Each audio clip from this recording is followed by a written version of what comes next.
Boa noite a todos. De novo, Valéria Abdo com vocês. Antes de mais nada, eu vou pedir a todos vocês que, por favor, se inscrevam no canal, curtam e, por favor, compartilhem esse vídeo em seus grupos de WhatsApp, aonde vocês puderem, porque a matéria que vamos tratar hoje é de suma importância, é sobre o Fórum de São Paulo. Então vamos lá. O Fórum de São Paulo é uma organização comunista internacional fundada em 1990 por quem, gente? Vamos ver se vocês adivinham.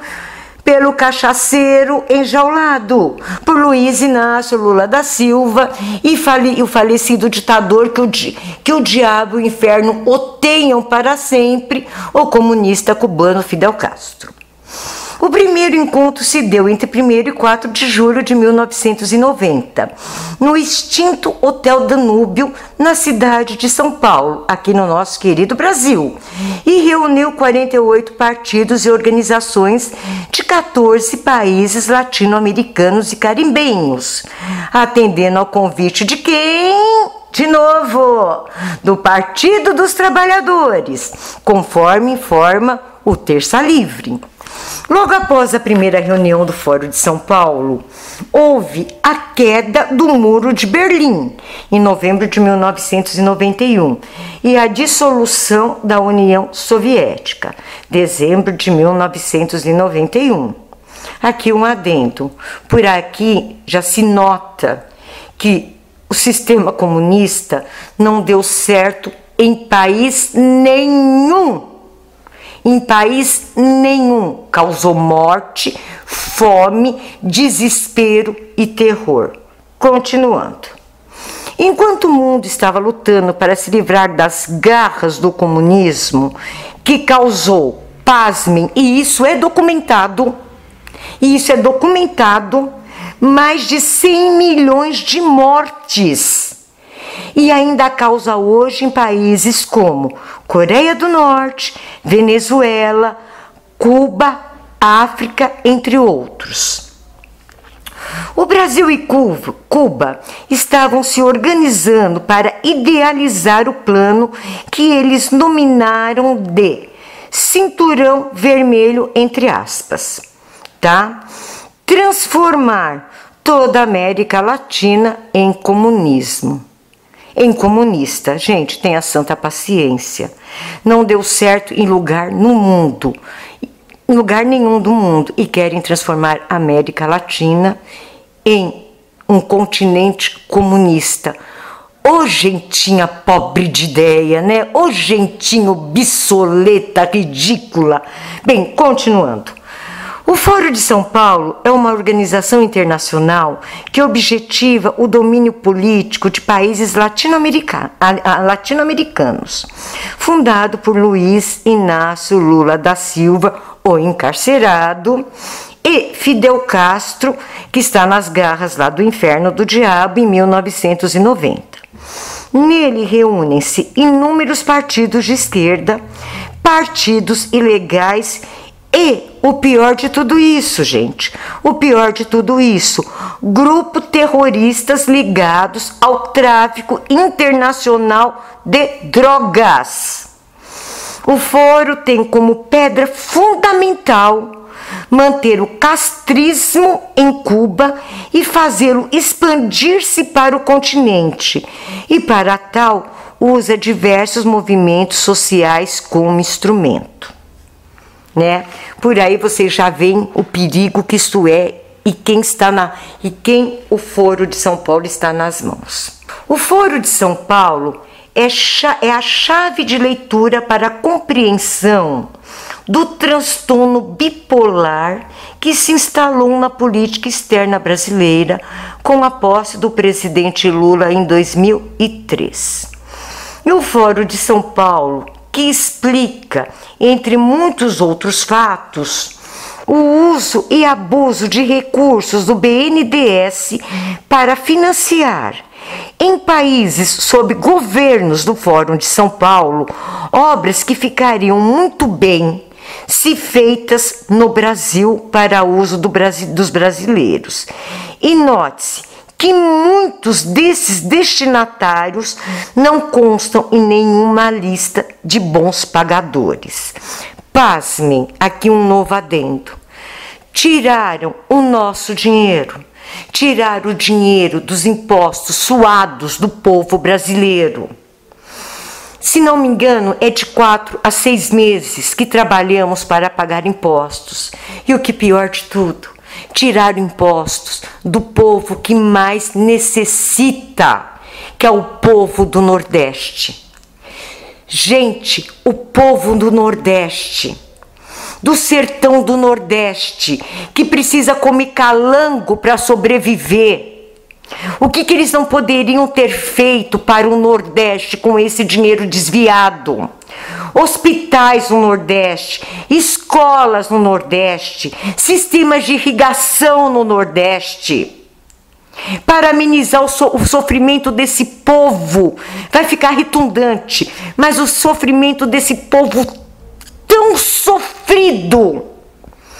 Lula, nordestino, pensou no Nordeste? Não pensou no Nordeste. Pensou em seus amigos comunistas, nesses países vagabundos que usaram nosso dinheiro e sequer vamos vê-los de volta. Tirou das crianças nordestinas, tirou de mães nordestinas, tirou de pais nordestinos, porque graças a Deus o Sul e o Sudeste de um jeito ou de outro se vira. Mas o que fizeram com o Norte e com o Nordeste? Por que não pegaram esse dinheiro e não aplicaram no Norte e no Nordeste? Para dar um pouco de alegria, de sustento, de alento ao nosso querido irmão nordestino. Não tem justificativa. Agora, já que estamos falando de desgraça, vamos continuar falando de desgraça. Vamos falar sobre os mortos do PT. Não vou falar sobre todos eles, vou fazer um resumo. Porque se eu falar sobre todos, terei que fazer um vídeo só sobre isso. Eu acredito que esse vídeo, inclusive, já está ficando muito longo, tá? Então, vamos lá. Em 2001, Toninho do PT, prefeito de Campinas, assassinado a tiros. 2002, Celso Daniel, na época prefeito do PT, torturado e morto, porque estava se recusando a dar dinheiro ao PT para suas finalidades espúrias. 2002 e 2003, no intervalo de poucos meses, 7 outras pessoas ligadas ao caso Celso Daniel vieram a ser assassinadas. São elas: Antônio Palácio de Oliveira, garçom que atendeu o prefeito antes do assassinato. Paulo Henrique Brito, testemunha da morte do garçom. Irã Moraes Rédua, reconheceu o corpo de Daniel.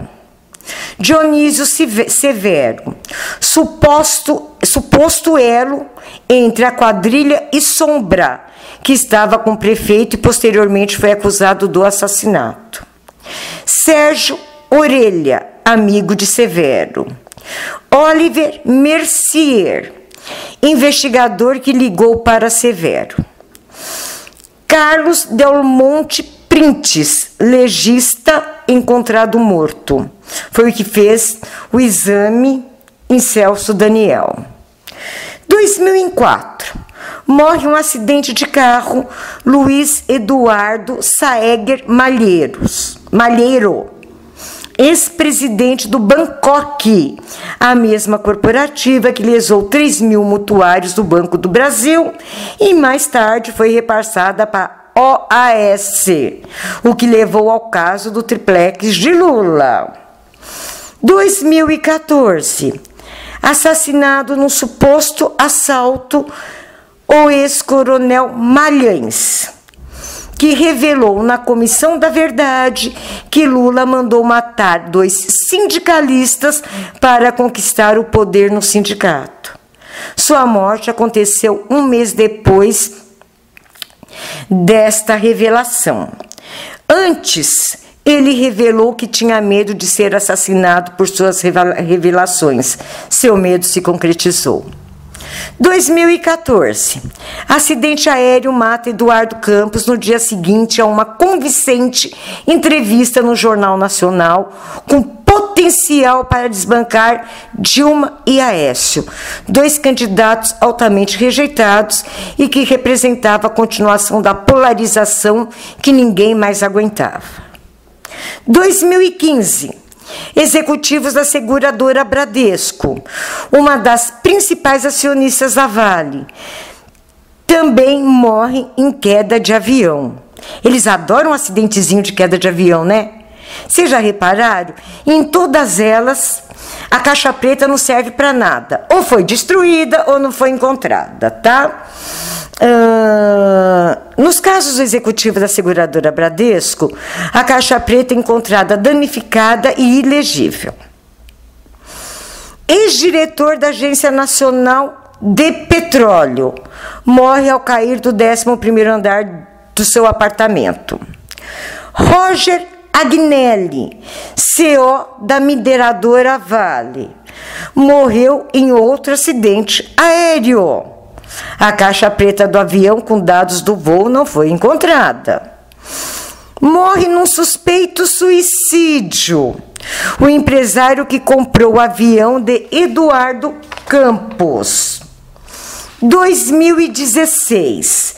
Morre Arthur Sendas, o primeiro membro do Conselho de Administração da Petrobras, presidido por Dilma, que autorizou a compra de Passadina.